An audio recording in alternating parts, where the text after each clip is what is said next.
The Lirael people do not believe in killing. Not men, not beasts, not even the grass beneath their feet. To them, taking a life is like tearing a page from the great song the universe is still singing. Once a note is silenced, it can never be sung again. Better to die yourself than to still another voice. That is the creed Quent Rourke crashed into like a meteor. He fell from a dying drake into the silver grass with 3 kesh lances in him and a bounty big enough to buy a small moon. Lira Valeris found him. She pressed glowing hands to his worst wound and sang the staying song until her kin came running. They carried the killer home on a litter of woven star vines and laid him in their healing house. For 12 days the fever owned him. In the worst nights, he fought shadows on the wall, thrashing against invisible enemies. He'd lunge from the cot shouting for his guns, his voice raw and desperate. "Give me my rifles, they're coming, Myra, no Saya, get down, Kalia, behind me." 3 women's names, spoken with a tenderness that made Lira's throat close. She sat beside him for hours, bathing his face, and felt something small and sharp bloom in her chest that had no place in a Lirael heart. Jealousy of ghosts. On the 13th morning the fever broke. Quent woke reaching for weapons that weren't there. Lira stood in the doorway, her luminous hair drifting in the breeze like pale flame. "Your guns are in the loft," she said quietly, unloaded. "They will stay that way." He stared at her with gunmetal eyes. "Little star, I've slept with a rifle closer than any woman for 15 years. "Then perhaps," she answered, "it is time you learned the difference between a lover and a crutch." He tried to stand, but the world tilted and he fell back cursing. Shame tasted worse than the wound. He stayed. Spring turned to summer on Calathar. Quent's hands, once steady only on a trigger, learned the weight of a hoe. He rode a gentle dawn runner along the river and listened to Lirael children laugh. Every evening the community gathered to sing the wind home. And every evening Quent stood a little closer to Lira than the night before. They circled the thing growing between them like wary animals. One twilight she found him skipping stones across the river. "In fever you spoke soft names," she said, unable to keep the hurt from her voice, "women you cared for." Quent sent another stone singing across the water, 8 bounces. "Women I failed," he said at last, "pretty ghosts from ugly worlds. None of them ever tried to drag me out of the bottle or the grave. You did." She stepped closer until her shoulder brushed his arm. "And if you heal and ride away." He turned then a tall shadow against the setting suns and touched her cheek with fingers that had ended 100 lives and now trembled. "Then I'd be the biggest fool between here and the rim, little star. And I've already used up my quota of foolish." She leaned into his hand, and the universe felt very large and very small all at once. But some debts ride faster than forgiveness. Lambic Crow and 19 Kesh hard cases caught them 3 days later.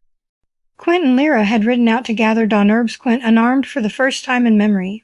Because Lira had asked, and because he wanted to believe the galaxy could be that kind. Crow's men came out of the rocks like wolves. Nets of stun wire dropped over them. Quent fought barehanded until a lance but cracked his skull and the world went dark. When he woke, Lira was bleeding from a head wound, her silver blood matting her luminous hair. Crow was using her as a shield. "Walked away from the life, did you?" Crow laughed, pressing a pulse knife to her throat. Back at the ranch, the raiders had the whole community pinned in the prayer circle, old folk, children, everyone. Crow wanted Quent to watch Lira die slow. Then he'd burn the valley anyway. Quent stood swaying, hands bound, blood running into his eyes. Lira's gaze met his, glacier ice steady even as she trembled. "Do not," she whispered. "Whatever happens, do not break the song." Crow raised the knife. Something inside Quent Rourke snapped not with rage, but with a clarity colder than space. He looked at the 20 rifles, at the children, at Lira's blood on the ground that had never known violence. Then he smiled the slow, terrible smile that had once emptied saloons on 7 worlds. "Crow," he said conversationally, "you always were dumber than the back end of a drake." He lifted his bound, empty hands. 20 guns on 1 man with no iron. "You sure you brought enough?" It was the oldest bluff in the galaxy, and it almost worked. Crow snarled and shoved Lira toward his second, hold her. "I'll gut him myself." That was the mistake. Quent moved. He dove forward, slamming into Crow's knees. The pulse knife spun away. Quent came up with it in his bound hands and cut himself free. The nearest raider swung a lance, but Quent ducked, drove the knife into the man's thigh, and came away with a pulse pistol. After that, it was thunder and screaming. He fought like a man with nothing left to lose and everything to save. Pistol in one hand, stolen knife in the other, he carved a path through the raiders. Shots burned the air. Lances scored his side and shoulder, but he never slowed. Children screamed. Lirael elders stood in the prayer circle, singing the staying song through tears, refusing to run, refusing to fight. Quent reached Lira, cut her bonds, and shoved her behind him. Crow, bleeding from a dozen cuts, raised his rifle for the killing shot. Quent's pistol clicked empty. For one heartbeat, the valley held its breath. Then Quent did the thing no one expected. He dropped the empty pistol, spread his arms wide, and stepped between Crow and the helpless crowd. "Finish it," he said quietly. "But you'll do it looking me in the eye, and you'll do it without touching another soul here. Or you can ride away right now and live." Crow hesitated. 20 raiders had become 9, and something in Quent's eyes was worse than death. One of the younger Kesh broke first. He threw down his rifle and ran. Then another. The rest followed until only Crow stood facing Quent. Slowly, Crow lowered his rifle. "This ain't over," he spat. "It is for today," Quent answered. Crow mounted a stolen drake and rode away alone. The valley went still, except for the Lirael song shaken but unbroken. Quent's knees buckled. Blood poured from wounds too numerous to count. Lira caught him before he fell. Behind them, Lira Valeris looked at the bodies, at the blood on sacred ground, and wept. They carried Quent home on the same litter that had once carried him as an enemy. For 3 days the community argued. He had saved them all. He had broken the song forever. On the 4th day, Lira walked into the council circle carrying Quent's gun belt. "He is not Lirael," she said, her voice steady as starlight. "But he stood unarmed before death so that we would not have to. If that is not the heart of our way, then what is?" Old Mother Shala rose. "The song is not ended," she said.